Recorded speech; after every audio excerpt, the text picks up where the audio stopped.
त्यानंतर मग ही पद्धत तिथे प्रचलित करण्यात आली आणि त्यामध्ये एक फरक असा पडलेला आहे की ॲक्युप्रेशर म्हणूनच तिथे ते प्रचलित होतं, परंतु त्यांनी त्यामध्ये मॉडिफिकेशन केलं आणि ते सुया टोचतात त्या पॉइंटला, म्हणून मग वेदना कमी करण्यासाठी वगैरे, तर म्हणून मग तिथे त्याला या शब्दाला ॲक्युप्रेशरला ॲक्युपंक्चर असं म्हणतात. म्हणजे दोन शब्द एकाच गोष्टीचे, पण थेरपी एकसारखीच आहे. ॲक्युप्रेशर म्हणजेच त्याला आपण काय म्हणतो, ॲक्युपंक्चर.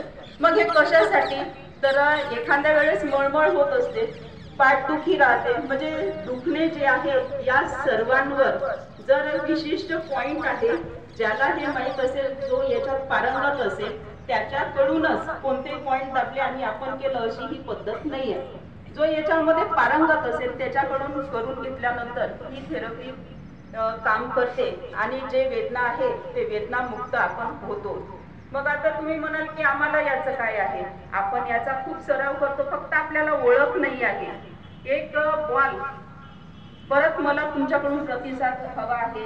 एक बॉल असा आहे की तो रबरचा असतो, सॉफ्ट रबरचा असतो, त्याच्यावर हॅपी चेहरा असतो. बघितला आहे किंवा नाही तेवढं मला सांगा, हो किंवा नाही. हॅपी बॉल बघितलेला आहे. तो कशासाठी आहे, प्रेशर साठीच क्रिएट आहे.